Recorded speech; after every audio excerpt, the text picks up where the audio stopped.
I've never been the kind of guy to care much about what people think of me. But there's something different when it comes to family, especially when it's the family of the woman you love.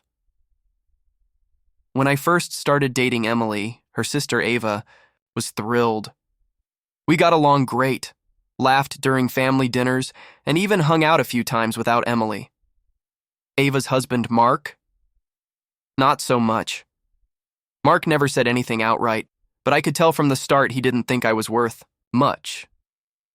It was the little things, the way he looked at me when I mentioned my job as a freelance product designer, or how he always emphasized that real men built businesses or had legacy careers like him, a partner at some financial consulting firm that did very well according to himself. Emily warned me not to take it personally. He's like that with everyone, she'd say. Mark likes control. If he doesn't understand you, he doesn't like you. Still, I kept trying. For Emily, I made the effort. I offered to help him renovate his garage one weekend. He brushed me off with, "Thanks, but I've got it. Don't want you hurting yourself with tools you're not used to." Subtle, but clear. I'd let most of it slide until Emily and I got engaged. Then it all came out. We announced our engagement during Ava's birthday dinner. Low-key, just family. Her parents were overjoyed. Ava cried. "Mark?" He raised his glass and said, "Well, I hope you know what you're getting into, Em." Everyone froze. Emily laughed it off, but it was clear the mood had shifted. Later that night, while I helped Ava clean up in the kitchen, I overheard him say something to Emily in the next room. "He's not good enough for you. He's not even in your league." Emily didn't tell me about it. I could hear it from where I was standing. That night, I didn't sleep. Not because I doubted myself, but because I knew the kind of people Mark represented, those who judged worth on salary, titles, and how many digits followed your name on a tax return. What bothered me wasn't his opinion. It was that he felt so confident in it that he said it out loud, knowing I might hear, but I didn't confront him. I just started watching, because if there's one thing I've learned from freelancing and working with all kinds of clients, people always show you who they are when they think you're not looking. Over the next few months, I noticed things, little things. Mark started avoiding me, but when he did talk to me, it was usually about how stressful things were at work or how things aren't like they used to be in the market. That surprised me. Mark didn't show weakness. Ever. I began wondering, why was a guy so sure of himself starting to sound unsure? Then Ava called Emily one night. I didn't hear the full conversation, but Emily looked shaken afterward. Said they might lose the house, she told me, hesitant. I raised my eyebrows. I thought Mark was doing great. "That's the thing," Emily whispered. She said something about a government audit, and that Mark's firm could be in serious trouble. That was the moment everything shifted, because it just so happened that the freelance project I'd just wrapped up was for a regulatory compliance firm, one that specialized in audit defense for financial firms. And it hit me. Mark wasn't just stressed. He was scared, but he didn't know what I did for a living. Not really. To him, I was just some guy with a laptop and flexible hours. I didn't say anything to Emily yet. I wanted to see how long it would take before Mark came to me, and sure enough, it didn't take long. 3 weeks later, I was grabbing coffee when I got a call from an unknown number. "Hey, it's Mark." He sounded stiff. Awkward. "I was wondering if you had a few minutes. I could really use your help with something." I leaned back in my chair and smiled. Here we go. I wasn't the type to gloat. But when Mark called me out of the blue, sounding more like a desperate salesman than a smug brother-in-law, I'd be lying if I said it didn't feel validating. We met at a cafe halfway between our places. He showed up in a wrinkled button-down, very unlike him, and kept glancing around like someone might recognize him. The man who once toasted to my inadequacy now looked like he hadn't slept in days. "I'm assuming this is off the record?" he asked, skipping pleasantries. I nodded. "Sure, depends what we're talking about." He took a long sip of his coffee. "We're being audited, and not a routine check either. It's deep and bad. They're tearing through everything. They flagged a couple of our largest client accounts and hinted there might be compliance gaps. His voice dropped. If they find what I think they're looking for, I could lose everything. Not just the firm, my license, my career. I didn't interrupt. Just let him talk. Someone mentioned you work with audit defense. Is that true? I smiled faintly. It is. He sighed, visibly relieved. Could you take a look at our setup? Just let me know what the exposure might be. I can't go to anyone internal. It has to be off books. So now I was good enough, as long as it was behind closed doors. I can help, I said. But I need everything. Files, communication logs, internal procedures, no half-truths. Mark nodded quickly. You'll have it by tonight. I leaned forward. One condition. He looked up. I don't want your money. I'm not doing this for a fee. I'm doing this for Ava and for Emily, because whatever else you think of me, they don't deserve the fallout if you go down. He looked ashamed. For the first time. Maybe ever. I judged you, he said quietly. Thought you were a lightweight, but I underestimated you. I shrugged. You did. He left, and within hours I had access to files that made my stomach drop. His firm had been playing fast and loose with gray areas in reporting, not criminal, but certainly reckless. I spent the next week buried in spreadsheets, audit trails, and client memos. What I found wasn't just a mess, it was a time bomb, but I also saw the path to fix it. Mark had been too arrogant for too long. Their compliance practices were outdated. Their reporting structure lacked transparency. The only way to get ahead of the audit was to voluntarily disclose the gaps and demonstrate. Corrective action. Fast and decisively. I called Mark. You need to come clean on 2 client cases, offer remediation, and implement new internal controls. Now. He was silent for a long time.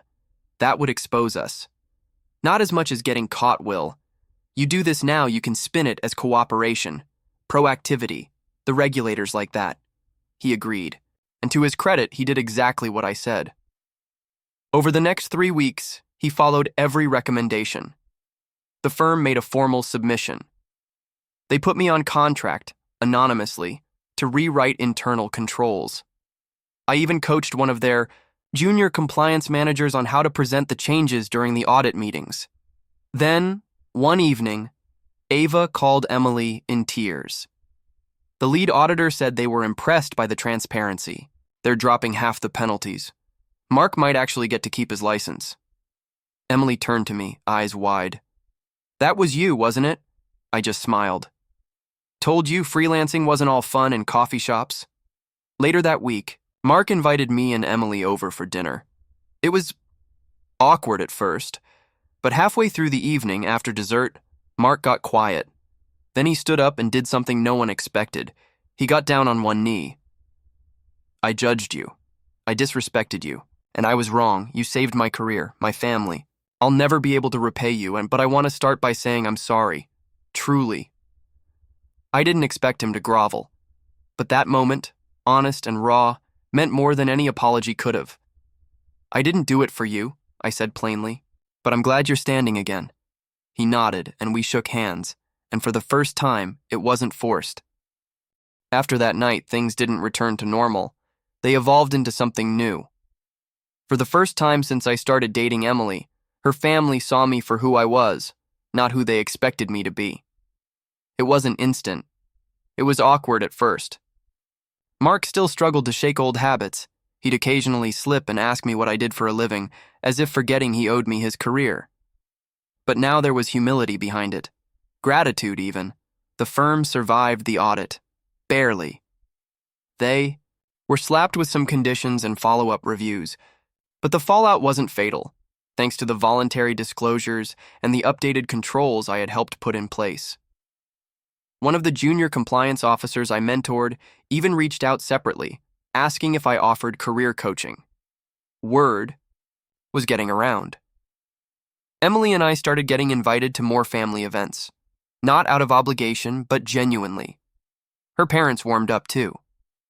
Her mom once pulled me aside and said, "We didn't understand your path, but Now I see it was just a different kind of success. That stuck with me. A few months later, Mark and I actually shared a drink. Just the two of us. No tension.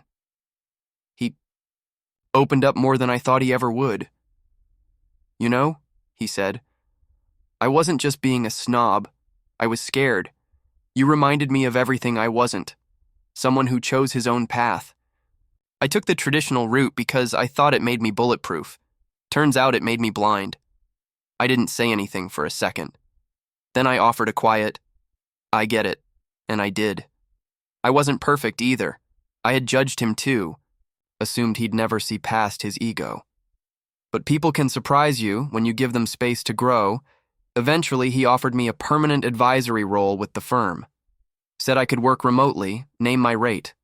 I turned it down, kindly. Like what I do on my terms, but I appreciate the offer. He understood. That moment, when someone who once tore you down sees your worth, not because you proved it, but because they finally looked, it hits different. Not for revenge, but because you no longer need validation. Emily and I got engaged 6 months after all that. At the engagement party, Mark raised a toast to the man who saved my career and somehow still said yes to my sister. The room laughed, but I saw the pride behind his words, and I smiled because this time, I believed it. The wedding was small but meaningful. Not because of how it looked, though Emily looked like a dream, but because of what it meant. Every guest there had seen our journey in some way, especially Mark. He was my best man. Yeah, you read that right. Not because we were best friends, but because Emily asked me to consider it, and because somewhere in the messy aftermath of what happened, Mark and I had become not brothers, but something close. During his speech, he said something that I'll never forget. I spent a long time thinking I knew what good enough meant. Degrees, careers, salaries, suits. And I was wrong.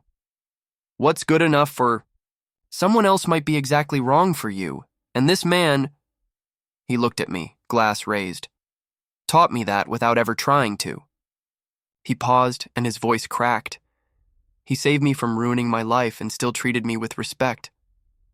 That's rare, and it's something I hope to carry forward. There wasn't a dry eye in the room, not even mine. After the wedding, people kept asking if I planned to open my own firm, start something big. I'd smile and say, maybe someday. But the truth was, I already had everything I wanted. A partner who believed in me, a family who finally understood me, and a peace I hadn't felt in years. Mark and I still joke about that day he showed up at my door, sweaty, panicked, desperate.